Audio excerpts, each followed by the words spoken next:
Nah, this ain't nonsense, this is nonfiction. So excuse if the content is offensive, it's official. Now that we have been acquainted, this is my pleasure, my pain, your entertainment. What's good, everybody? It's your boy Nonpfixion back at you one more time with a brand new reaction. And we've already done a reaction to one of the breakdowns of the Spider-Man No Way Home trailer. But we even talked about it. New ROCKSTARS, they posted theirs. And I seen it was up, but I didn't get a chance to do it yesterday because we were streaming. We were streaming the Thursday Night Football, which if you come by the channel Thursdays and Mondays, we're doing Monday Night Football and Thursday Night Football watch parties with myself and along with my partner Levels. We have a segment we're calling Real Fan Sports. If it's something that you're interested in, come by and check it out. We try to do it every Mondays and Thursdays. We've been pretty consistent. Had a couple days that we couldn't do it because of family and personal reasons, but for the most part, Thursday Night Football, Monday Night Football, and an occasional Sunday night and some basketball. But with that being said, like I said, I was stating Spider-Man No Way Home trailer breakdown, Easter eggs, and details you missed. Now we know we have done one already from Cosmic Wonder, but I gotta give one to the great ERIK VOSS and New ROCKSTARS. So let's see what we may have missed or what Cosmic Wonder may have missed in this breakdown. Let's get it. Welcome back to New ROCKSTARS, I'm ERIK VOSS, and this is a breakdown of the new trailer for Spider-Man No Way Home, which confronts Tom Holland, Peter Parker, with Doc Ock, Alfred Molina from Spider-Man 2, 2004, Green Goblin, Norman Osborn, Willem Dafoe from the Raimi trilogy, Electro, Jamie Foxx from the 2014 Amazing Spider-Man 2, Sandman, Thomas Hayden Church from the Raimi movies, and the Lizard, Rhys Ifans from the 2012 Amazing Spider-Man, not to mention Doctor Strange. But this trailer seems to be playing some VFX trickery because I highly doubt Peter's facing all these threats by himself. That's right, his backup, I doubt that Sonic too. and Shrek. I'm gonna go through this Sonic. frame by frame to find all the Easter eggs and details that this trailer is hiding. This video was sponsored by our friends at Heroes Journal. More on them later. Let's get started.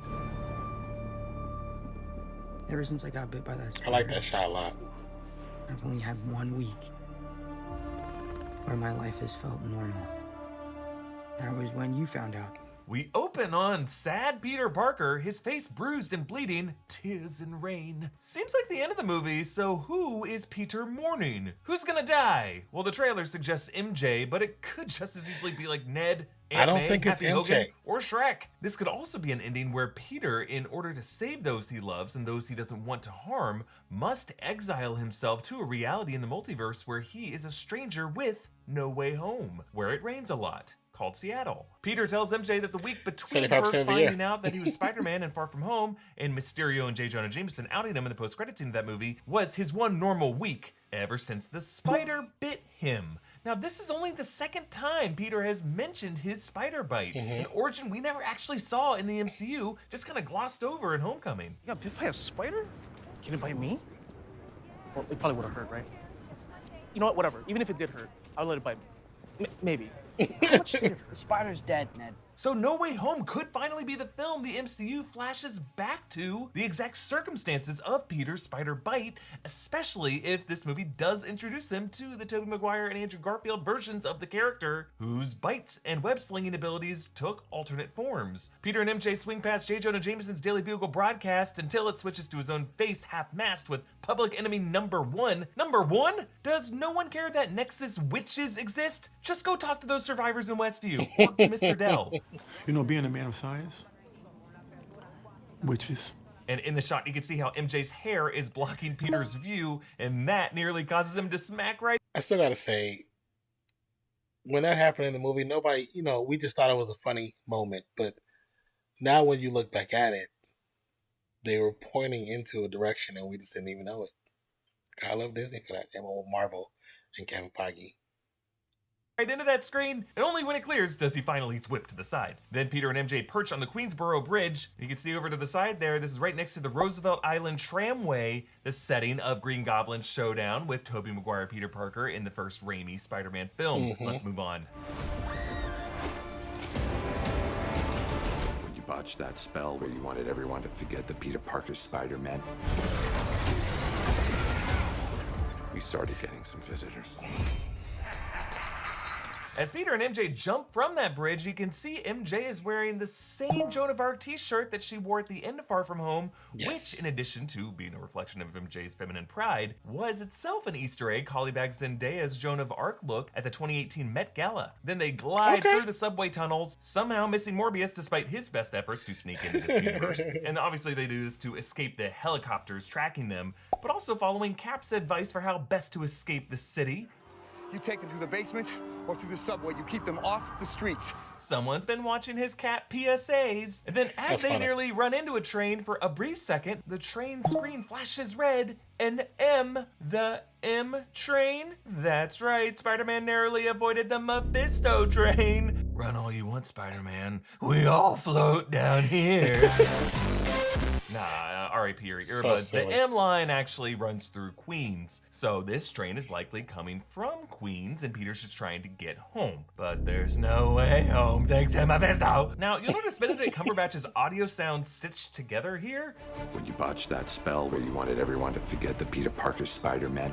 As many of his off-screen lines. You know what? I didn't catch that, but when you listen to it again, you can hear the splice. I'm mad I didn't catch that because I've in my previous lifetime, I did a lot of music stuff, and I've spliced together songs in edits to make edited versions of songs. I should have caught that. It's actually sound in this trailer. There are others out there. We need to send them back. They're starting to come through, and I can't stop them. This is the first time for me in the Marvel universe. I am guessing that Cumberbatch is just so fluid with his line reads, with more revelatory terms bleeding into the trailer dialogue, making it harder to cut around. Now, the from behind shot of Peter shows him wearing a dark blue jacket, clearly a different scene than the shot of Peter with the plaid shirt when the spell occurs. Him in the jacket actually matches with the shot of the first trailer where the lizard was swiping at Peter. Yes. So Doctor Strange may have actually caught the lizard on his own while Peter was dealing with Doc Ock and Goblin on the bridge. We see more of the exact moment that Peter tampers with the spell, causing the golden bands to tremble and then explode outward. And again, there are 4 of these bands, maybe for each of the 4 universes that get crossed over in this movie: the MCU, the Raimiverse, the Webverse, and the Venomverse. And as they illuminate the room, you can see that the blue murk that previously surrounded them dissipates. Presumably that was going to be the cold and drowsy humor that Doctor Strange was trying to conjure to just simply erase people's memories. But now the golden reality warp bands tear the room to pieces around them. Now that we've seen Venom Let There Be Carnage, that movie's post-credit scene seems to be showing a similar process. A bright golden light fills the room, and then reality warps the room's decor. That could explain why we have all these random odds and ends in this dungeon later on. It's just a bunch of crap that got redecorated after the reality warped. I've compared this imagery to Wanda Maximoff's reality warping in WandaVision, and I still believe Strange might be under Wanda's spell, which is clearly what WandaVision was setting up, and could explain why Strange so willingly helps Peter warp reality. Because remember, Wanda is looking for a reality where her children could still be alive. Moving on. From every question: Do anyone that's watching this, that might watch this video, do you think that Wanda's that intertwined into this story as well, or she's going to be an end credit? Because that is a valid premise. I will say that I can still see that, because they're recreating our Marvel universe, and so it makes sense if they're trying to really intertwine everything like they did before. So this is just something that Kevin Feige would do. universe.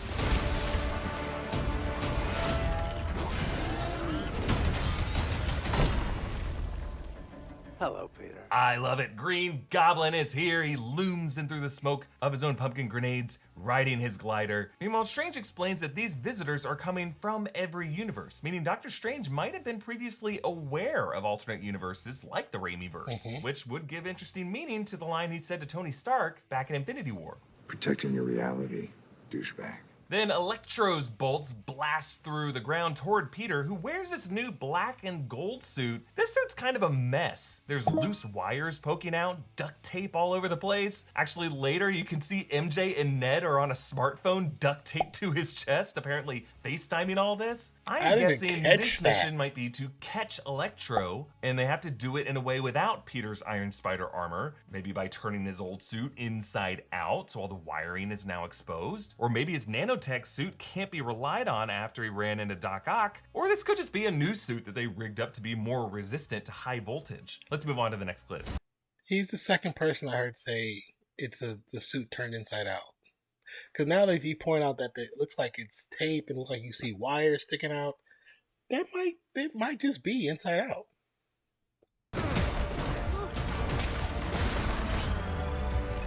You're not Peter Parker.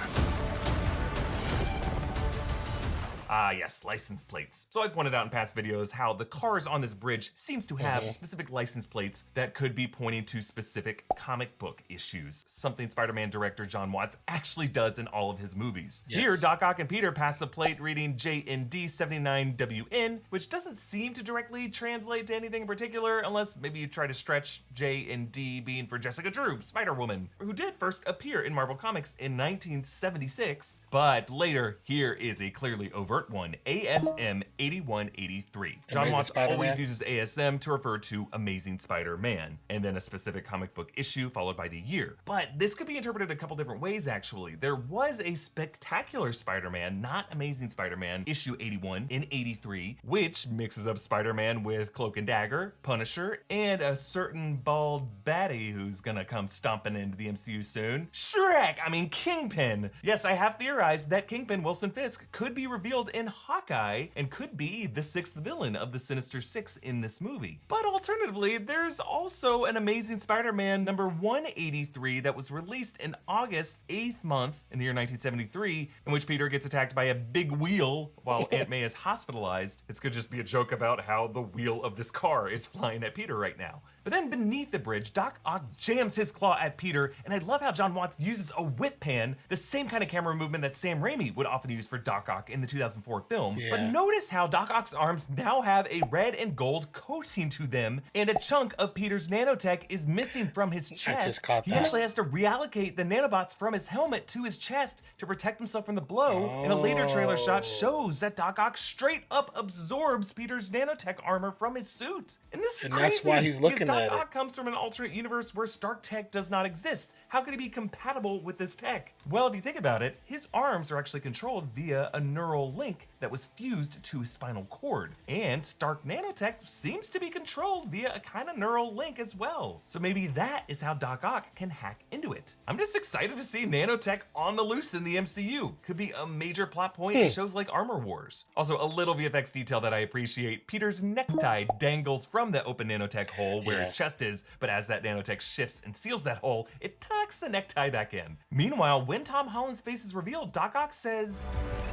You're not Peter Parker. Answering our questions from the first trailer as to why Doc Ock would see this version of Spider-Man and recognize him as Peter from his universe. It's just because Doc Ock saw someone, I guess, who looked like Spider-Man and assumed that would be Tobey's face underneath. But what I like about this line is it does confirm the existence of a Tobey Maguire Peter Parker somewhere in this merged Spider-Verse and makes his cameo even more likely. Let's move on.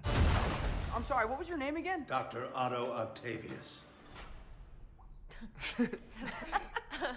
Wait, no, seriously, what's your I like how they all look together. Sounds like the kids are okay boomering Doc Ock about his name. I like how Ned is holding a crossbow. Might have been something he picked up from Strange and Wong's artifacts that they used for things like vampire hunting, because we know a lot of these are coming in the MCU. Meanwhile, MJ's necklace, I love this detail. It's actually a broken piece of the Black Dahlia necklace that Peter bought for her in Venice and later ended up broken when he gave it to her in that movie. She's so loyal, what a keeper. But I mean, it's MJ, she likes it better that it's broken. And then here we see how Doc Ock actually retains the red and gold nanobots from Peter's suit on his arms. He might have actually absorbed all of the nanobots for all we know. And then as Doc Ock turns his head, these claws, like snake heads, turn their heads too. We're not really sure how much these arms are listening to him or he's listening to them. I like to think they listen to me now. Next clip. There are others out there. We need to send them back. So, Scooby-Doo this crap. You know, all this is kind of your mess. I know a couple of magic words myself, starting with the word please. please, Scooby-Doo this crap. Okay, amazing set piece here. The freaking Statue of Liberty, keeping the tradition of landmark set pieces like the Washington Monument, the Venice Grand Canal, Tower Bridge in London, but now with huge cranes over it attaching a massive Captain America shield. You can see a banner hanging from the scaffolding reading Lady Liberty, the newest Avenger, and you can actually see those words on a bus stop ad for it later on. Now, we just saw Liberty Island used as an example of how the world has gone to crap during the blip with all the loose boats moored up to it, but now it seems as though the government is using Lady Liberty as a way of celebrating the Avengers' victory. For when Cap stood his ground facing the abyss and found backup from opening portals behind him, as we pray Peter Parker will receive some backup from other Peters in this scene. If you remember, this was kind of foreshadowed in Far From Home when Mysterio's illusion trapped Peter in a snow globe where the Statue of Liberty rose up beside him. And earlier, Peter stood among giant statues of his fallen Avenger heroes with him standing on a giant Captain America shield. Now, of course, using the Statue of Liberty as a final battle set piece has been something that pretty much all superhero takes movies the time have to do all the avoided notes because for it was this, done man? back in one of the first big Marvel movies, X-Men in 2000, which is the Marvel movie where Kevin Feige got his start as an associate producer. Yes. We're coming full circle with that, and I think there's a deliberate reason for that. I'll get to it at the end of the video. Getting the answers to these questions is quite a quest for me. Yes, I feel like I'm on my own Campbellian hero's journey, and in my own life, I like to document my progress by staging it this way. And an awesome new thing to help me do that is Hero's Journal. Hero's Journal is here to help you accomplish your goals by turning them into a quest. The Hero's Journal helps you discover the story you tell about yourself and define the quest you want to undertake. They have two different journals, the Historia Magic Academy for fans of Harry Potter, and the Legend of Historia for folks more aligned with Lord of the Rings. And they have a special new leather edition of the journal made from vegan leather, the Adventurer's Edition. It's got fancy foiling on the spine, a lovely green cloth ribbon that would just be a really great gift to get someone. Whatever your goals involve, the Hero's Journal guides you along the journey to achieving them by building a positive narrative about productivity versus a shame-based narrative. You can try the first 71 pages of the journal for free online if you want to check it out that way, but the Hero's Journal is available for purchase now. Head to theheroesjournal.co or click the link in the description and use promo code ROCKSTARS for your 10% off. They're running a Black Friday sale for 30% off all of their journals except the Adventurer model, but you can still use our discount code, New Rockstars, for 10% off that one. And thanks again to Heroes Journal for sponsoring this video. So Electro is charging up using electrical towers. Meanwhile, Peter uses a piece of wrist tech that eliminates rings of eldritch magic from Doctor Strange. So must be this suit, or maybe even just this piece on his wrist, was probably given to Peter in order to snare villains like Electro, kind of like a Ghostbuster using a proton pack and a trap. Then Doctor Strange tells them to Scooby-Doo this crap. Just another example of the MCU folding in all of pop culture into their universe. Kind of like how Eternals just cited other Warner properties like Superman and Batman. And then a preview clip of Hawkeye mentioned Katniss Everdeen from Hunger Games. But Strange telling them to Scooby-Doo this problem does cast this group as a kind of mystery Inc. Like MJ would be Velma, Peter probably Shaggy, Ned Scooby, and Happy and Aunt May, Fred and Daphne. They're useless and always trying to Why don't you mind your own business, pal? But like in Scooby-Doo, the kids of this movie might end up unmasking the real villain behind it all, which according to Scooby-Doo lore is more often than not the old man Jenkins who hired them in the first place. So just add this to the list of reasons to be super suspicious of Doctor Strange in this movie. He may be the witch who would have got. Okay, so we've talked about it several times, and I have to say that when I hear him talk, and maybe it's because now that he's pointed out the fact that a lot of his dialogue in these trailers is spliced together, maybe that could be the reason. But I still don't trust him in these trailers. So as to what it may be, I don't know. What do you guys think? I know in my previous trailer reaction for Spider-Man No Way Home, another reaction, a few of you guys said that you didn't trust him either, and I agree. There's just something not right. I don't think it's just the splicing. I mean, of course, that might be adding to it because it's kind of throwing the tone off, and it doesn't sound like normal conversation. But some of the things they just have him saying, period, is just weird. Gotten away with it if it weren't for that meddling Nedlin. Moving on. You're flying out into the darkness to fight ghosts. What do you mean? They all die fighting Spider-Man. It's their fate. So we see a combination of Electro and Sandman attacking cops and news vans, but now standing aside the Daily Bugle van is our man J.K. Simmons as J. Jonah Jameson. Giddy smile on his face as he realizes he's getting a great scoop. And as Electro blasts away, you can see his humanoid shape flashing like lightning from spot to spot. Now, of course, his lightning color is now yellow, not blue like in the Amazing Spider-Man 2, but since Doc Ock can absorb nanotech, I think a lot of these villains might adapt new features as they transition into the MCU. I love Doc Ock chilling us with this line.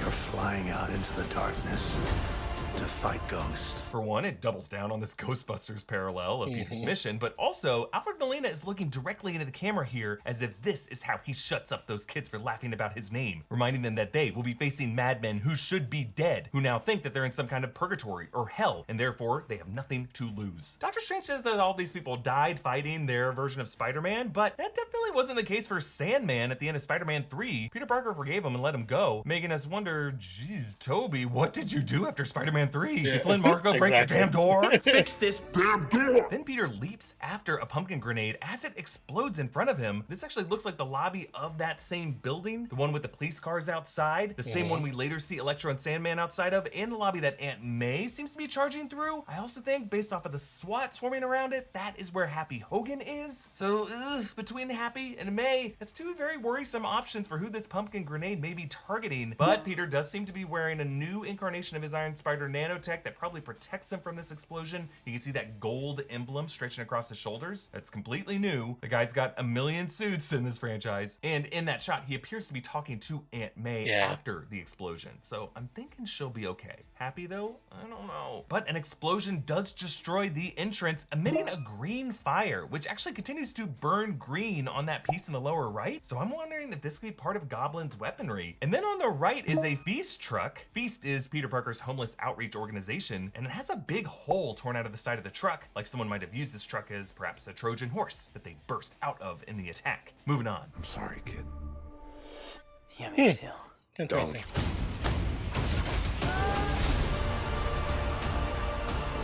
Look, there has to be another way! There isn't.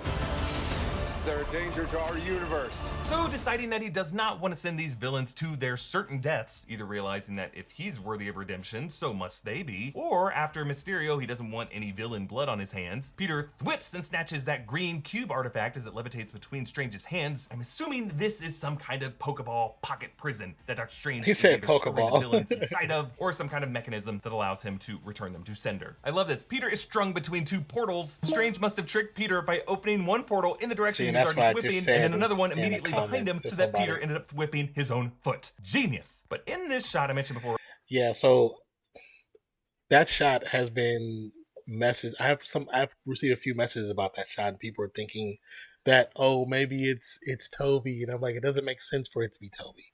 It makes sense if you think about Shang-Chi. Those who've seen Shang-Chi, when Wong is fighting, he makes a portal, and oh boy, who's going to punch him? His arm goes to the portal and punches himself. And of course, we've seen in other movies where, Star-Lord and Spider-Man were flying through portals when they're fighting Thanos. So this makes sense that he's trying to escape. He goes to throw the web, he's whipped, the web goes through, but he creates a portal, comes through, and he actually hits himself. So that makes sense. It's not somebody trying to pull him through a portal. So I know everybody wants it to be the three Spider-Man, but at the same time, let's not overreach, you know what I'm saying? Because that was pretty well easily explained. Or Aunt May looks super emotional, and she's carrying some device. Looks metallic, cylindrical, and glowing green a bit. Could this be some form of Goblin's tech? Then Doc Ock tries to crush Peter's head, which then leads to the nanobot spreading across his mechanical arms. This actually might have been a defense mechanism by the nanobots to keep the claws from crushing the helmet, but then those bots fused with Otto's neural link, allowing him to inherit them. On to the next clip. You're not gonna take this away from me. You're struggling to have everything William Dafoe, so good.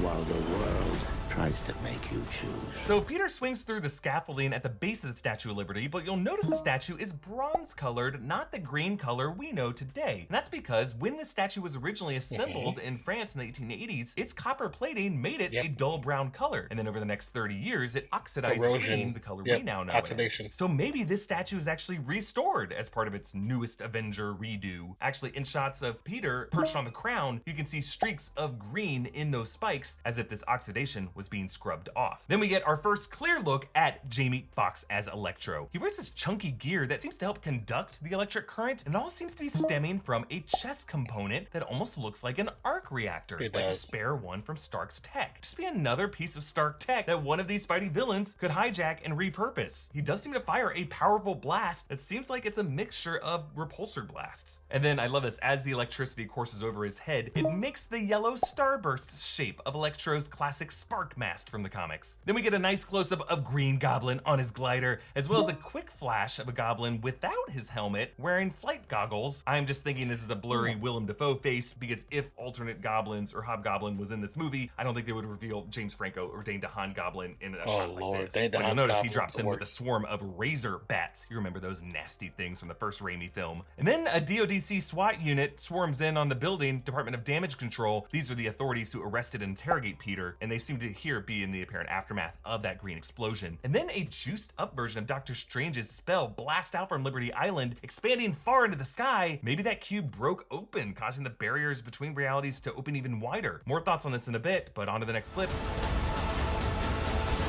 This is all my fault. I can't say this is the shot everybody been talking about.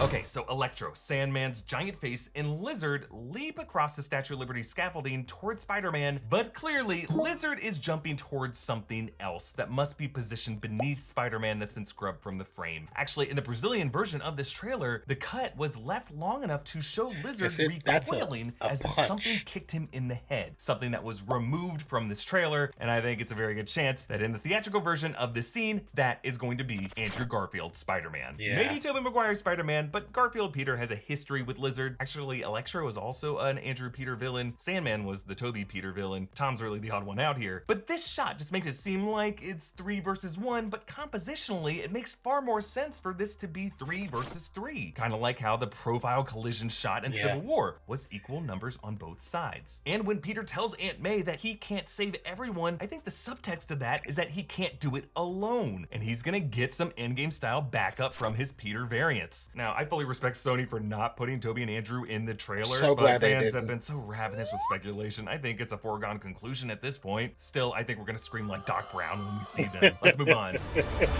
We're gonna be like, oh!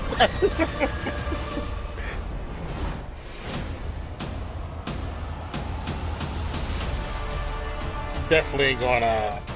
So the giant Captain America shield crashes through the scaffolding, causing Ned and MJ to lose their balance, and MJ falls in slow motion with framing pretty similar to Gwen Stacy's fall in The Amazing Spider-Man 2. Peter dives after her, reaching out his hand. Is he gonna catch her? While many are asking whose hand this actually is, it's definitely Tom Holland Peter Parker's hand based on the glove design and the new suit he is wearing in the sequence. But the parallels to Andrew Garfield Peter Parker and Gwen Stacy's death are pretty strong enough here that it would not surprise me if Sony pulls another VFX switcheroo and replaces Tom's hand with the life-saving grasp of Shrek. I'm kidding. Andrew Garfield, who would refuse to let another Peter Parker love interest die the same way his Gwen Stacy did. And you'll notice that the two hands here are framed perfectly with One World Trade Center in the background, just as this building does, looming over Gwen Stacy's funeral in the 2014 film. Let's move on to the final clip. Interesting capture. Interesting. They're starting to come through, and I can't stop them.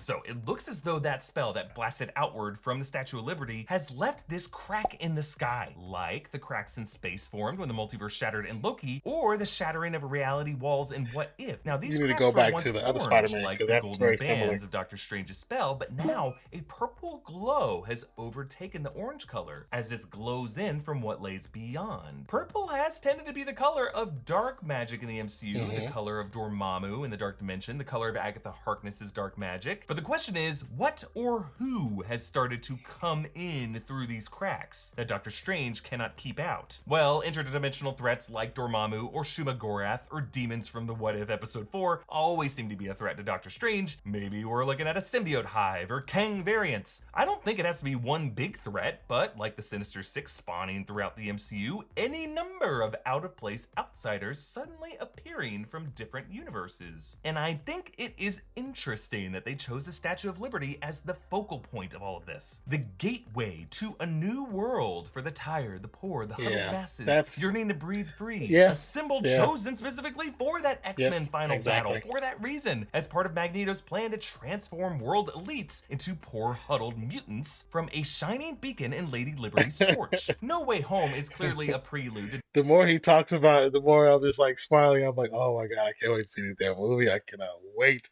see this movie. Doctor Strange in the Multiverse of Madness, which I'm pretty sure is gonna be the MCU's version of the Scarlet Witch House of M storyline, which is the nexus point of mutant If you haven't read it, if you haven't read that, please read it. We are seeing the moment that break in reality occurs, and if Doctor Strange has any link whatsoever to the Scarlet Witch, which we know from WandaVision that he does, then Kevin Feige might have chosen the Statue of Liberty specifically for that parallel symbolism as the place that he, when he got his start as a young associate producer on that X-Men 2000 film, personally shepherded Marvel superheroes to take a huge leap forward on the big screen, and he could be now bringing it full circle as a place mutant kind arrives on the shores of the MCU. Well, that is everything I caught in this magnificent No Way Home trailer, but we will be making plenty more videos about this in the days and weeks to come. So support this channel by checking out our merch options at newrockstarsmerch.com. Follow me on Instagram and Twitter at EAVOSS. Follow New Rockstars. Subscribe to New Rockstars for breakdowns of everything you love. It's late in the night. I can't talk anymore.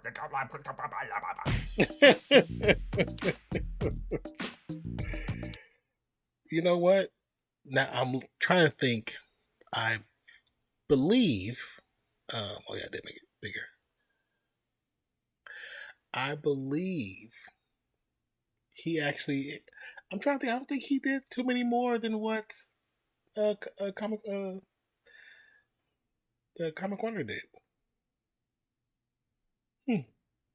But it was definitely still entertaining. Like when he was talking about how the Statue of Liberty, you know what I'm saying, was how it symbolizes this bringing on from, welcoming new people. What is this? Something popped on my phone. Welcoming new people and, all the bring you tired and your huddled masses and all that. And it's like, it started making me think of when X-Men first appeared, and that was like the end game for that first movie was in that location.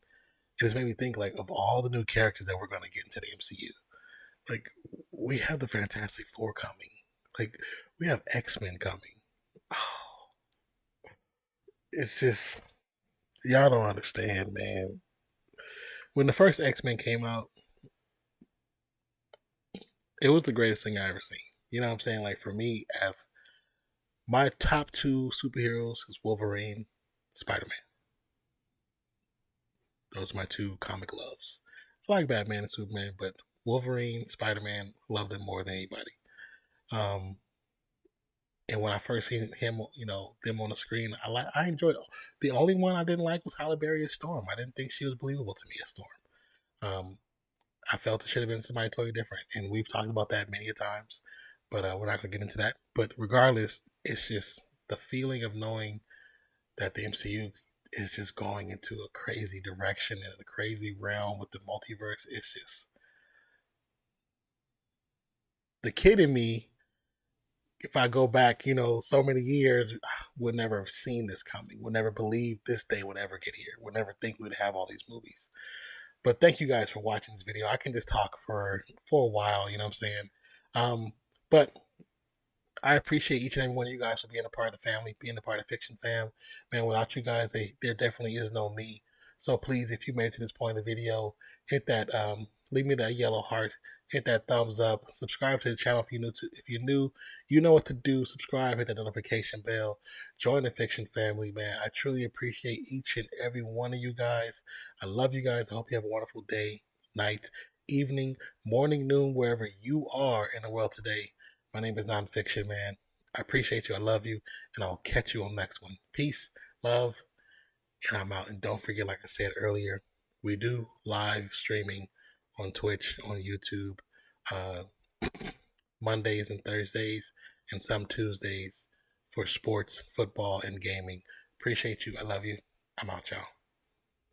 I can't wait to see this movie. This movie is going to be so fun. So fun.